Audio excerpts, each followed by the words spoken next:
Утро, И да. мы с вами начинаем сюда шлишит. Глава Бехалотха. Мгм. Значит, и вот я вкратце буду говорить, и потом буду говорить свои, так сказать, мысли, которые пришли. Ну, значит, сначала идут, как, значит, светильники должны быть установлены, как делаются очистительные жертвы левитов, потом, значит, это вот очень важный для меня момент, левиты станут моими, понимаете? Да. Всевышний, ну вот как-то выбирает, и вот, понимаете, здесь на самом деле же очень важная вещь происходит. Вот этот разрозненный народ начинает собираться, и нужны служители. То есть это уже не вот племя бредущее, пока идут еще по пустыне, да, но уже начинается вот это, как бы сказать, такое объединение, что ли, понимаете, вот это ощущение народа, и уже нужны служители, уже нужны, значит, ну, слово надзирающие не очень хорошо сказано, но, в общем, приглядывающие, понимаете, вот это вот, мне кажется, что это очень важный такой вот, да, до этого были коины там и так далее, но это был как бы самый-самый верхний слой небольшой, да, а вот сейчас это начинает разрастаться, и дальше вот идут, значит, вот описание, как они, что они будут делать.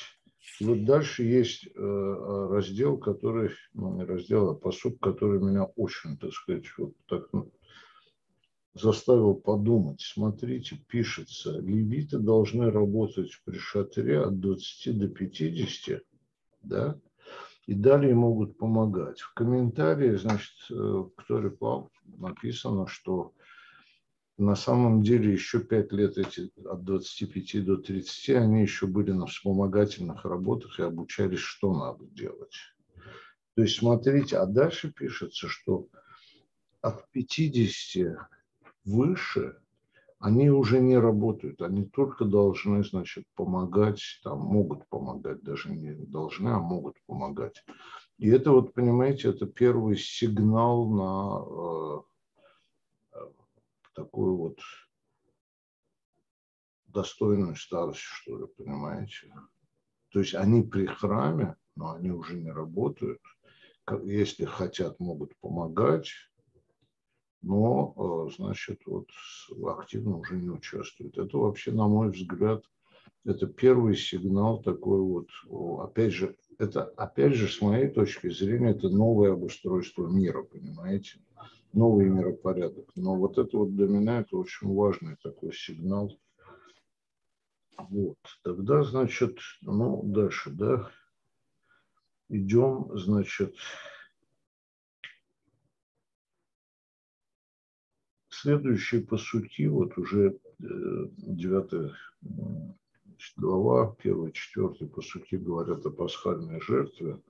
И вот седьмой пасук, это вот, смотрите, там даже вопрос, ну как бы вопрос задается. Я, к сожалению, тоже с собой принести не смог.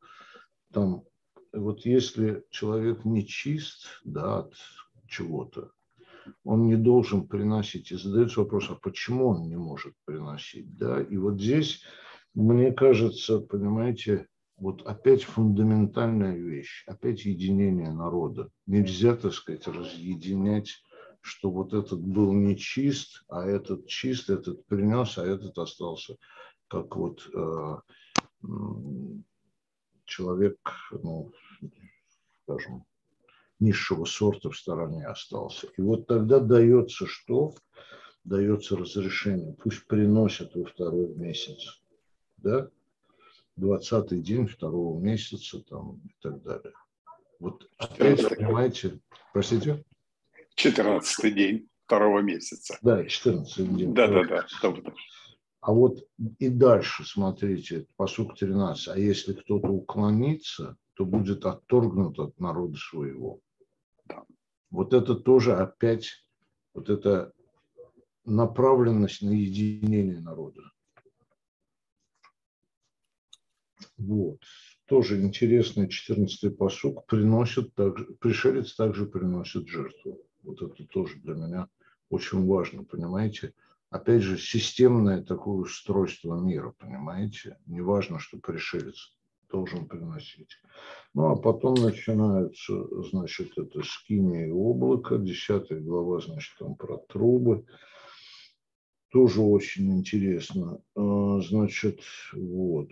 И дальше вот уже вслед за облаком народ двинулся дальше. Да. И вот Господь, Моисей говорит, значит, Хавау, что отправляемся в то место, о котором Господь сказал, отдам его вам. То есть вот идет нацеленность, да.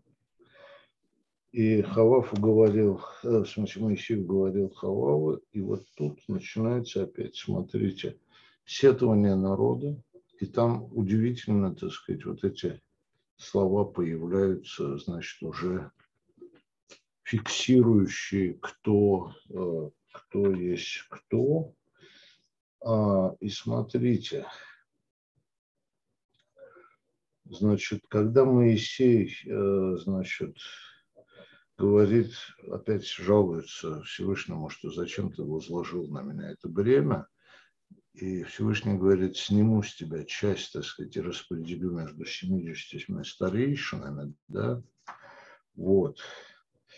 И говорит, вот, что будете есть мясо, вот, смотрите, вот здесь это меня вот совершенно фраза изумила, просто вот до глубины души как-то, да. Моисей говорит, пусть все в народе Господа будут пророками. Вот это, понимаете, на самом деле, это же ведь не так просто. Вы понимаете, пусть все в народе Господа, то есть это не какие-то колена, не какие-то там избранные вожди. Пусть все в народе Господа будут пророками. Это что означает? Это означает на самом деле попытка поднять народ, так сказать, вот высоко. Вот. И стало быть, вот эта избранность, она подчеркивается, да, но и ответственность. И вот эта ответственность как раз дальше, значит, я вот читаю вот этот следующие пасуки, когда перепела свалились, и народ, так сказать, объедался, вот этот гнев Всевышнего, это вот оттуда. Понимаете? Ну, наелись, видимо, как бы сказать, там даже есть на это какие-то сигнальчики такие, что, ну, кое-кто, наверное, обжирался просто, понимаете? А вот это уже не соответствует вот этой избранности, понимаете? И вот возгорелся гнев Всевышнего, вот это вот тоже вот, значит, вот это мой комментарий, вот это, что это ответственность, как раз не выдержали эти люди этой ответственности, понимаете? И вот разгорелся гнев Всевышнего и наказание, да, мор. Ну и последняя часть, это когда Мирьям и Аарон против Моисея выступили из-за жены, да, Кушитки. И вот тут Всевышний опять вот он в очередной раз заступился за Моисея просто полностью. С ним я говорю явно, он говорит, понимаете, не с вами. То есть вот это прямая, да, и дальше идет вот это наказание. Мирьям, значит, Моше, значит, заступается тоже за сестру. Через 7 дней она выздоравливает, все ждут, и народ идет дальше, да. И дальше вот опять, но уже вот для меня вот эта глава, не только сейчас, вот я вчера ее перечитал, и до этого читал, вот понимаете, эта глава, вот это еще один сигнал нового миропорядка и, вот, скажем, установление вот этой избранности, понимаете. Да, установление избранности было раньше, естественно, но вот оно не забывается, оно подчеркивается. И подчеркивается в такой форме, которая, я бы сказал, Ну, меня когда-то это очень даже удивило, потому что вот эта фраза «пусть все в народе», значит, Всевышнего будут, Господа нашего будут пророками. Понимаете? Вот сама по себе фраза, конечно, очень серьезная. Да? Пожалуй, все я сказал.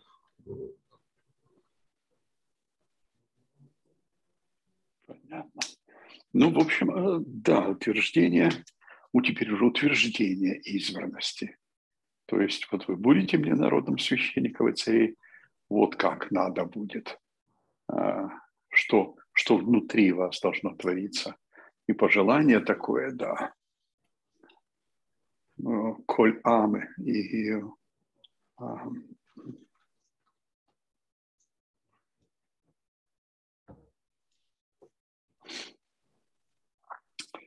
так, ну давайте тогда по порядку и по поводу левитов. И от 20 до 50 потом помогать. Ну, во-первых, мы уже как-то упоминали, опять-таки, в разговоре, упоминали о том, что если первенец должен был раньше служить, а потом его заменили, я имею в виду служить в храме, служить при скинии собрания в тот момент еще, то его надо было обучать. Вот комментарий говорит о том, что даже в 20 лет, когда он приходил, его 5 лет обучали, что делать. И поэтому вот новенький заново действительно бы понадобилось 5 лет. Теперь, если мы возьмем идею избрания теперь уже левитов из народа отдельно в служение, то мы увидим, что это очень мудрое решение в смысле того, что отец левит, сын левит, внук левит, дед и прадед левиты. Поэтому они уже прошли этот путь обучения. То есть задолго до того, как юноше становится 20 лет, отец потихонечку, волей или неволей, он уже ему рассказывает, как и что он делает. Мало того, я не знаю, можно ли было приводить в храм. Нет запрета приводить в храм юношу после бар-мицвы, то есть после взросления.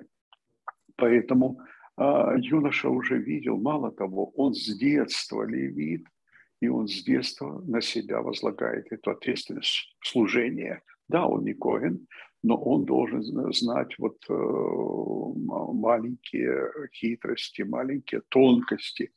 И вот отец как раз может их передать. В данном случае, предположим, у меня родился первенец, а я там 6-й, 7-й сын в семье, естественно, я ничего своему сыну не передам. Это он первенец, и я просто его отдам в храм на службу. Но если он растет как левит, ему говорят о том, что он на него возложена уже изначальная ответственность. И отец потихонечку, конечно, готовит. Тогда 5 лет, может быть, и не надобилось бы. Тогда он почти подготовленный приходил. Если он, конечно, не такой, не бесшабашный, то он уже часть информации мог усваивать. И поэтому вот такое наследование профессии, в данном случае это профессия, ее наследование обеспечило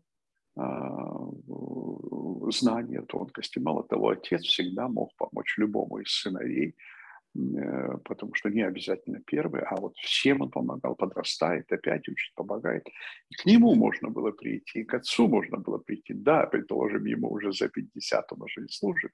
Но если я хочу узнать, там, папа, как вот вы раньше делали, там вот как вы брались за это ведро, сейчас к ведру я вернусь, как вы брались за это ведро, чтобы было ловко и чтобы оно не выскальзывало ни разу в жизни, или наоборот мог спросить, а вдруг выскользнет, или почувствовал что-то. В общем, тонкости профессии могли поговорить. По поводу 50 лет, ну, это сейчас у нас, в общем-то, мужчины в 50 это еще достаточно крепкий, мощный такой человек. В древние времена и в связи с питанием, не всегда питание было достаточным и правильным, И в связи с большими нагрузками человек уже мог слабеть, руки дрожат, хасля халила, не дай Бог, руки дрожат, потому что работа иногда была тяжелая и всегда очень ответственная. Например, мы знаем историю уже храмового богослужения, но никто не говорит, что по-другому было в Скинии. Может быть, не так точно, но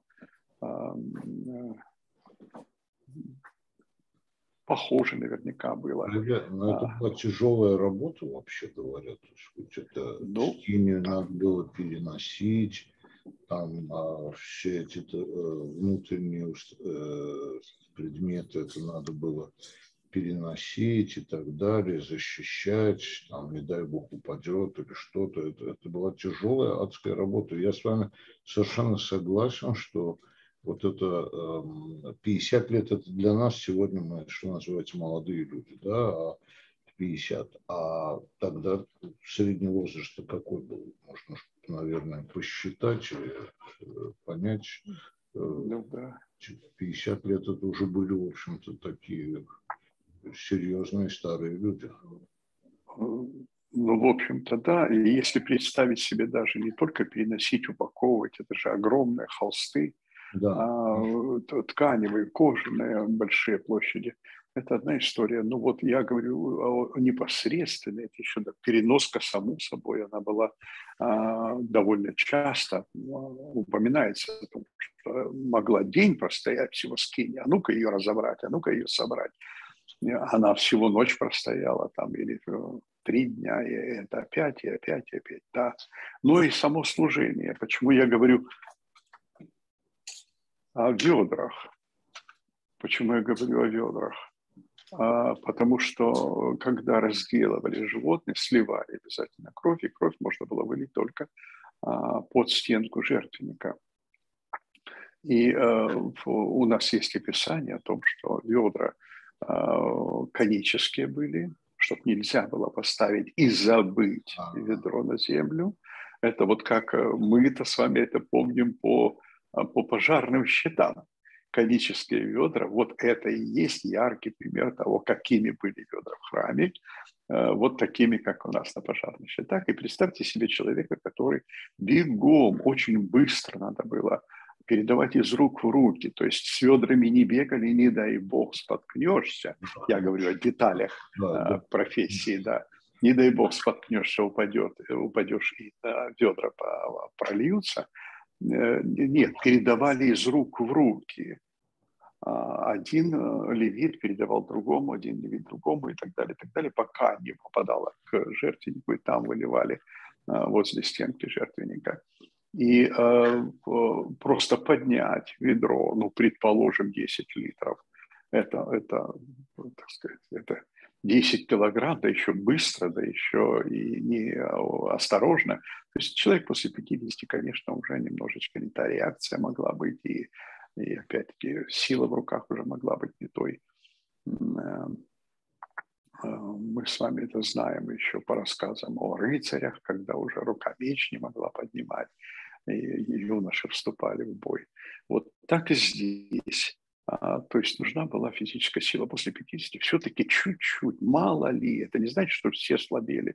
Это значит, что был пример какой-то, когда вот что-то случилось, и поэтому решили, что вот так мы отложим.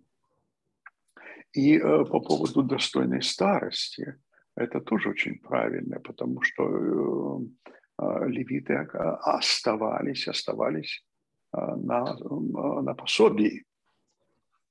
Да. Ведь левит ничего не умеет делать, он не может подработать. Пенсии это назвал. Да. Вот. Левит ведь ничего не умеет делать, кроме того, что вот служить в храме. Это значит, что у него нет профессии, в том числе профессии пахаря или пастуха, или там кожевника, или еще кого-нибудь. Нет, он только в храме. Поэтому, выйдя на пенсию, если бы его просто, прошу прощения, выйдя на отдых, если бы его выбрасывали, то, конечно, он был бы совершенно в отчаянном положении. Никто в его семье не умеет ничего делать, кроме богослужения, то есть по помощи в богослужении. Поэтому, конечно, о нем заботились, и ему доставалась его доля из того, что приносили в храм. И, ну вот, чтобы он не чувствовал себя. Вы ведь знаете, по современным, это совершенно понятно по современным меркам, когда человек выходит на пенсию, он теряется, он не знает, что делать. Ну хорошо, если у него есть дача, он уходит, так сказать, в какие-то аграрные утехи. Но очень часто люди опускают руки, не знают, как себя приложить, что сделать. Я имею в виду большинство людей. Если человек творчески чем-то занимается, конечно, он может, пока сильна голова, он может прикладывать свои знания. Но когда тело отказывает, то что делать, чем заниматься? И вот ему дают еще и шанс, ему дают возможность. Ты прислуживаешь своим братьям, ты помогаешь своим братьям. Отнеси, принеси, положи. Ну, в общем, помогай. Он себя чувствует востребованным. То есть вот это его служение не заканчивается. Уж если только совсем уже, когда он только сидеть может и Да, советовать. вы здесь абсолютно правы. Я когда сказал пенсия, конечно, я не имел в виду, что просто его кормят, так сказать, а дальше делай, что хочешь. И Да, это действительно тоже даже в вот таком психологическом смысле тоже был бы выброс человека. Нет, именно что он при профессии, как бы, вот, при деле, пределе. к которому он знает и привык. То есть не то, Конечно. что там иди делай, что хочешь, мы тебе, даже если бы было бы сказано там типа кормить тебя будем, это все равно было бы не то. А вот именно при деле, о котором он знает и который знает, да. Мало того, он может, это как раз то, что у нас хорошо было развито давным-давно при советской власти. Вот, но у нас было наставничество, то есть вот старый опытный рабочий, и к нему вот на глаза даже попадался молодой ученик, который что-то делает неловкенько, и старый всегда может подойти, посоветовать, сказать, что вот так будет удобнее, лучше и так далее. По поводу пришельца тоже. Я имею в виду, сейчас мы перейдем к пасхальной жертве. И что такое нечистота? Тут совершенно точно говорится, что к мертвому прикоснуться. Но мы знаем несколько вот возможностей получить эту Да. ритуальную нечистоту. И поскольку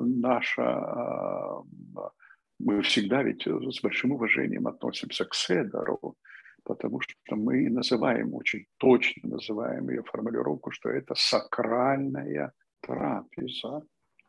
То есть как только мы делим ее, почему люди говорят, что разве мы лишены возможности принести пасхальную жертву Богу? Да мы ничего не приносим. Мы пасхальную жертву едим всю целиком, не оставляя даже до утра. То есть обычное жертвоприношение – это что-то возжигается, воскуривается, а что-то отдается тому, кто приносил жертву. Если это не ола, то что-то отдается. И тогда мы вроде как бы делим. Но пасхальная жертва особая, мы ее всю полностью съедаем, ничего не отделяя от нее для Всевышнего, и все равно она считается сакральной, как если бы... Сакральной – это значит, что в этот момент в суде, вот в этой трапезе участвуют в том числе и божественные силы. То есть, Вот. по крайней мере, как свидетели. Вот это я и называю единением народа, понимаете? Да. Если бы это было бы отнеси, отдай в храм, это было бы одно. А именно, что вот мы вот эту жертву приносим, сами все съедаем, и главное, но мы знаем, что мы все так делаем. Да. Вот это вот важнейший компонент этого. Да. И поэтому люди рассматривали, к сожалению, в современном мире немножко меняется отношение. Не все чувствуют, что вот сидя за пасхальным седером, нам напоминают о том, что каждый человек должен почувствовать себя, как если бы он выходил из Египта. Да нет, он должен. Если у него не получилось, то он ну, скажем так, сюда перестала быть сакральной. И он просто поел. Даже если в правильном порядке, он просто поел. Суть пасхального седера – это напоминание о чудесах, напоминание. И человек должен в этот момент ощутить все чудеса, что сама возможность сидеть за пасхальным столом – это чудо. Потому что несколько раз в пасхальном седере упоминается, что если бы, так сказать, мы не вышли из Египта, то все до сегодняшнего дня, все наши потомки, потомки тех людей, а наши предки все были бы рабами. То есть мы бы сейчас не сидели, если бы не чудо. И вот это чудо мы себе напоминаем. Едим, в общем-то, не самые вкусные вещи, я имею в виду во время седера, не шульхан арух, а вот во время магида. Вот, мы, значит, ничего вообще не едим, а потом после него горькую зелень, там, мацу. Ну, в общем, не в еде ее сакральность, не в еде ее сакральность. И поэтому сожгли мы что-то Всевышнему, не сожгли мы что-то Всевышнему. Для него важно, что мы вспомнили. И вот люди того времени, они говорят о том, что как же мы можем не принести жертву Богу. Вот в данном случае жертва Богу. Они не жалеют о том, что они не съели ягненка. Это можно сделать в любой день. Они жалеют о том, что они не посидели и вот не вспомнили, не отпраздновали правильно. То есть вот этот момент упущен. И тогда он говорит, а вы второй раз. Это вот единение как раз нарушено, так сказать. Да. Единение с народом и Всевышним. И вот дальше вот совершенно правильно вы заметили, дальше такая, а если кто, читайте подсрочники, и первый раз не принес, и второй раз не принес, отторгнута будет душа. Это карет. Это одно из самых страшных наказаний. Да. Это не человеческое наказание, а это наказание либо умереть рано, либо умереть бездетным, либо твои потомки вот вслед за собой тоже прекратят свое существование там, каким-то образом. То ли на войне, то ли от голода, то ли еще что-нибудь. Ну, в общем, твоя фамилия в этом народе упоминаться больше не будет. И вот это для людей должно было быть страшно. И Всевышний говорит, что настолько важна эта трапеза, насколько важно съесть этого ягненка, а считай подстрочники опять, поговорить о выходе из Египта и вспомнить мои чудеса, говорит Всевышний, вот что очень важно. И если ты отказался это делать, ну какой же ты еврей? Значит, вот из евреев тебя и убираем. Из евреев тебя и убираем. Вот, так что это, да. А по поводу пришельца, это по поводу вот второго дня, то есть второго раза, 14 день второго месяца. Потому что это и то новолуние. Прошу прощения, говорился полнолуние, и то полнолуние, потому что очень легко определять середину месяца, вот 14 число, середина месяца, полная луна, ты либо в Нисане, либо в Ияре садишься в полнолуние, и всю ночь при ярком свете луны, всю ночь ты ешь эту пасхальную жертву, рассказывая, разговаривая, вспоминая. По поводу пришельца. У нас есть с вами два типа пришельца, и на них распространяются, на пришельцев распространяются еврейские законы. Законы субботы, на них распространяются законы возлюби пришельца. То есть сначала возлюби ближнего своего, потом возлюби пришельца, ибо пришельцами вы были. То есть на них распространяются еврейские законы. Очень часто, так сказать, ортодоксы особенно говорят, что вот на других законы не распространяются, а вот на евреев распространяется, на других не распространяется. А тут откровенно пишется, что распространяется, но в каком случае законы, в том числе пасхальной жертвы, уже оговорка была: необрезанный не может участвовать в пасхальном седере, необрезанный не может приносить. То есть, первое, этот человек согласился оставить на своем теле знак того, что он пришел, да, он из другого народа, он пришел, живет у тебя, И все, что ты делаешь, и как ты живешь, ему понравилось. И тогда он идет и обрезается. Или не обрезается. Вот у нас долгое время существовало два понятия, вернее, два вида гера. Вот мы говорим слово гиюр, оно от гера происходит, то есть житель, проживающий, местный житель или приехавший издалека. Вот был гер просто, это человек, который отрицает еврейские ценности, ему ничего не нравится, он через «не хочу работать», но потому что в другом месте просто не нашел, и поэтому, так сказать, но не прижился. А есть герцедек. Вот герцедек, который пришел, понял все значение еврейской жизни.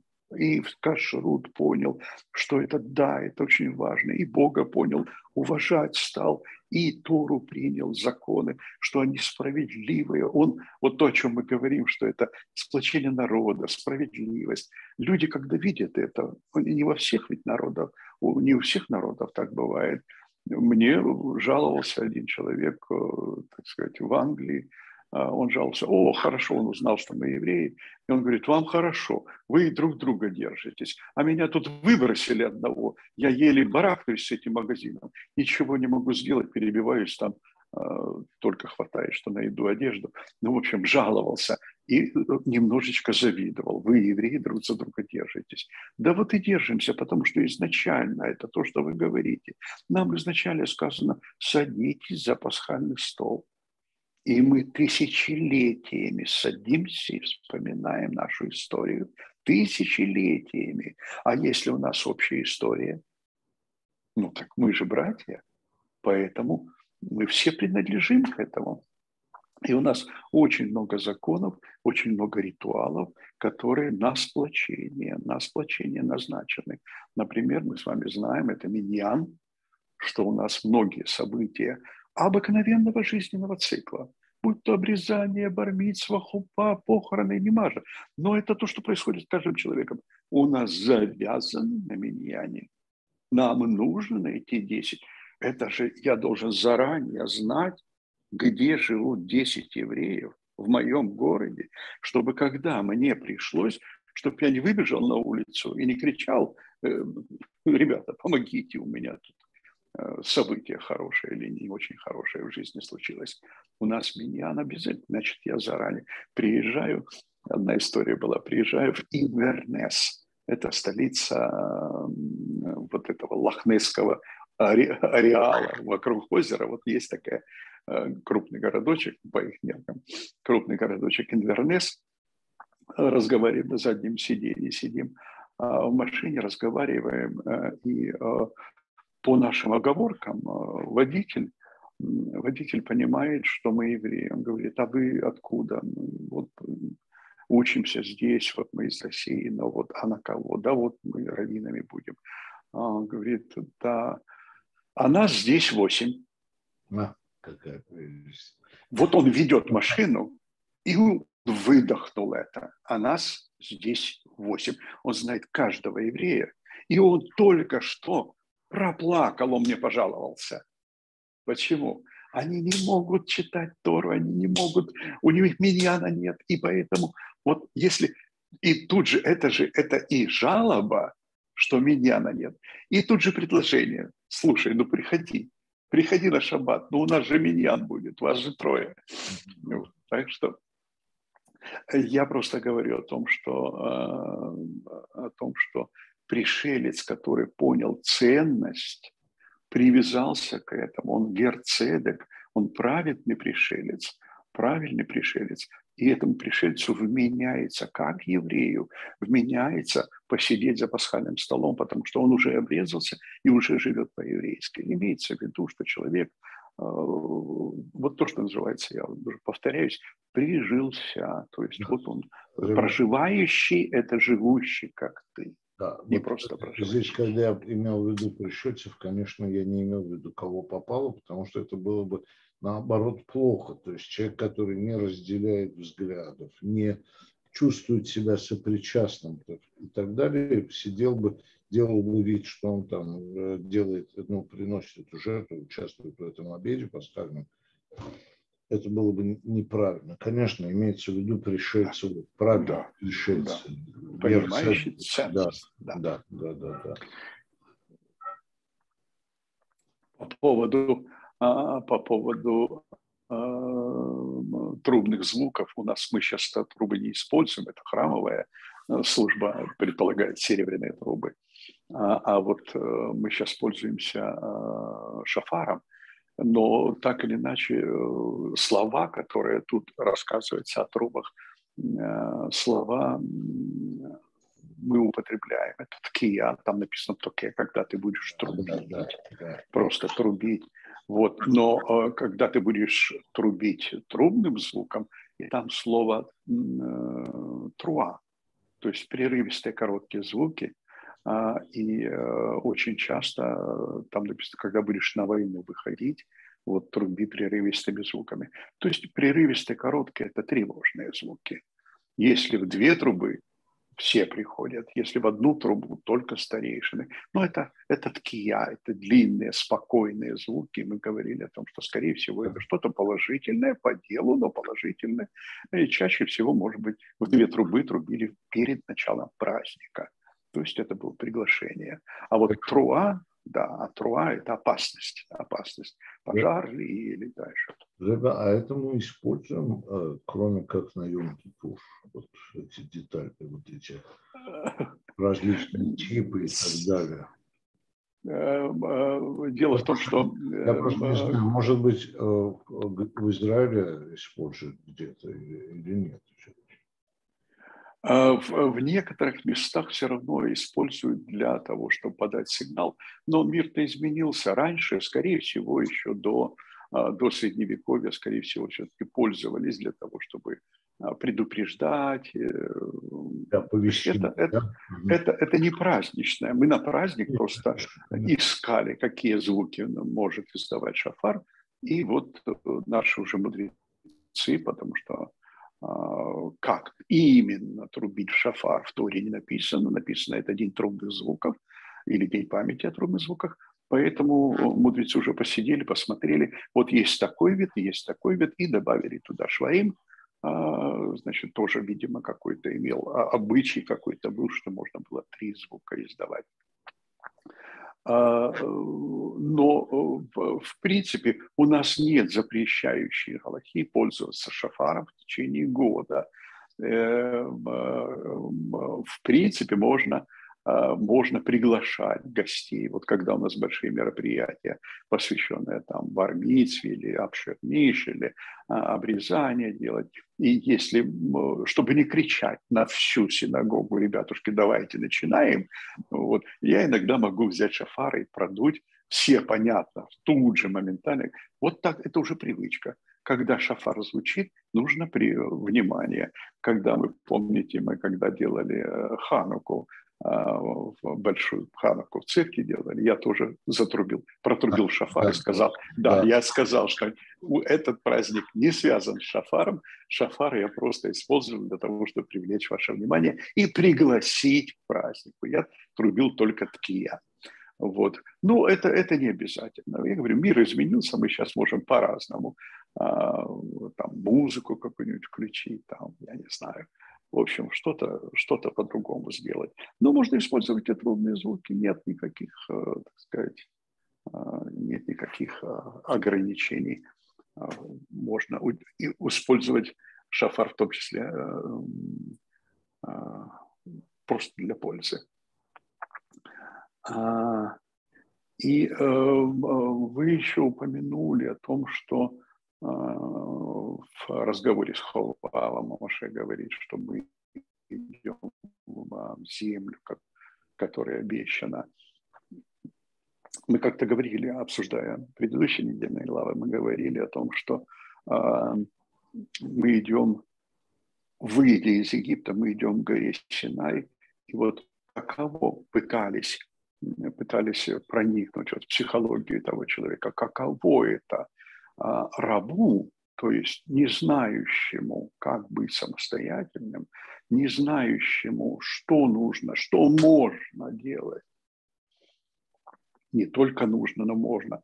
Человек, который всегда подчинялся воле других людей, каково ему оказаться свободным? Очень тяжело. Вспомните развал Советского Союза и крах советской системы.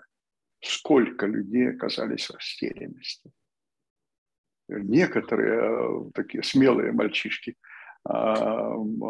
тут же быстренько побежали в бизнес, что-то сделали, что-то там сколотили, какой-то первый капитал.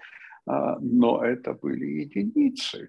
Это были единицы. Конечно. Большинство людей, которые привыкли ходить на работу, которые привыкли, что им платят зарплату от института и по пенсию. И он даже знал, где он будет похоронен.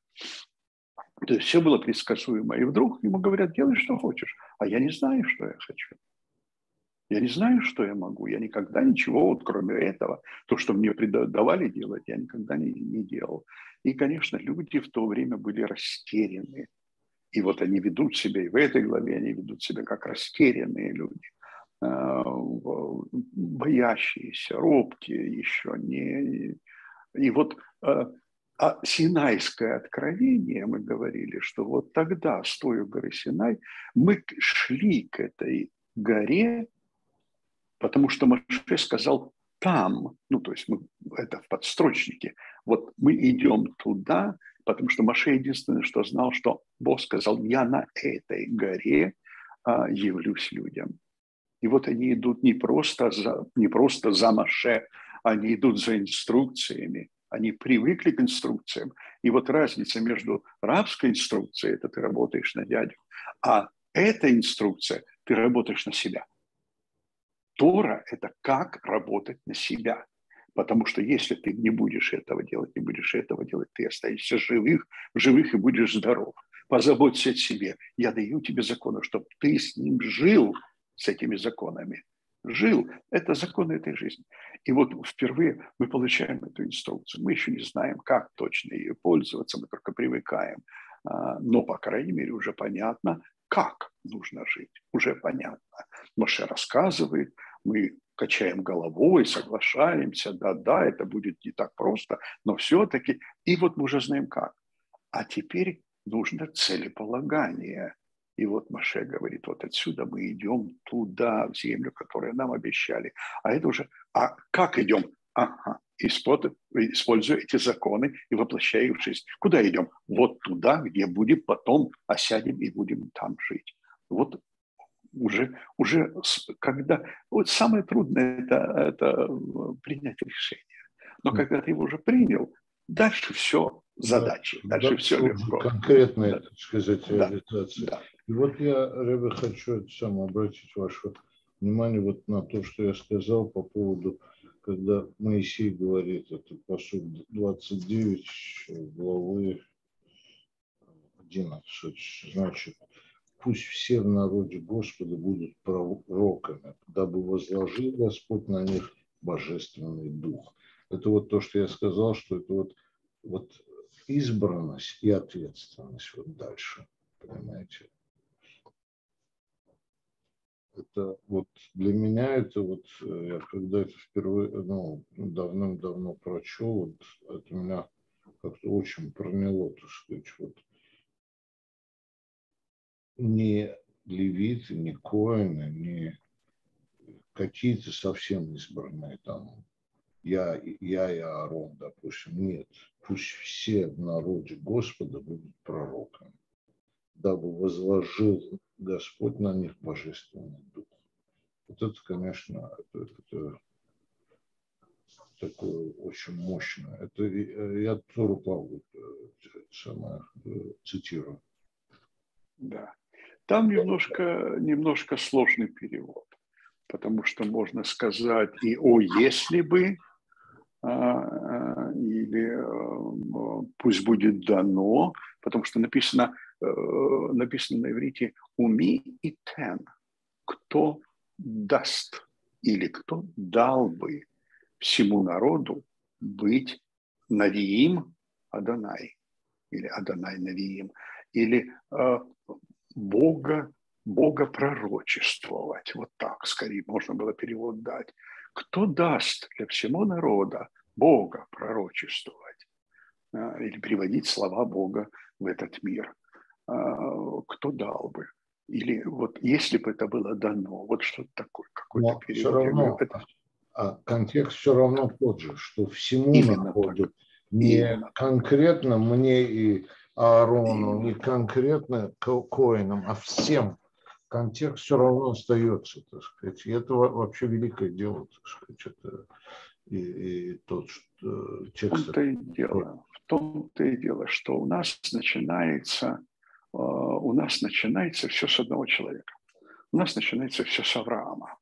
Вот еще никто на земле не узнал, ни один человек, кроме самого Авраама, не узнал Бога. Вот в его этой форме, я имею в виду, в этом понимании, никто его так еще не понял, как понял Авраам. Все понимали, как дробность сил. Несколько сил раздробленные, и каждый из них является божеством. Авраам первый собирает все это в одно и говорит, он всесильный Элохим. Он его знает под именем Шадай, но всесильный – это Элохим, множественное число от одного слова «эль», то есть сила, сильный. Вот. И вот если все это сложить вместе, он впервые сложил картинку вместе. Он сказал, да нет никакой разницы в этом мире, нет никакой разницы, это одна воля. Она проявляется на море, она проявляется в небе, она проявляется на земле, в человеке. В общем, во всем, но это одна. Вот он первый сложил. Потом передал Саре. Потом они вместе приобрели души. Говорится о том, что это не купили они в Харане души, а они пророчествовали, в данном случае как раз Адонай Невиим. Они пророчествовали о Боге, они говорили о нем, они предсказывали. В данном случае пророчествовать – это не предсказывать, а приводить слова Бога сюда, среди людей, говорить о нем. Пророчествовать, да. Я тоже не оцениваю это как вот типа вот пойдем туда и все будущее предсказывают. Нет, конечно. Пророчествуют в терминах объяснять, что Всевышний задумал вот в том или в том или в том, так сказать, вот в этом смысле. Да. Мы не можем точно определить, это очень такой большой, но это точно не предсказание. Это нет, точно не конечно, предсказание. Конечно. Это видение, это точка зрения, это видение, это особенно, да. Это особенное состояние, потому что, да.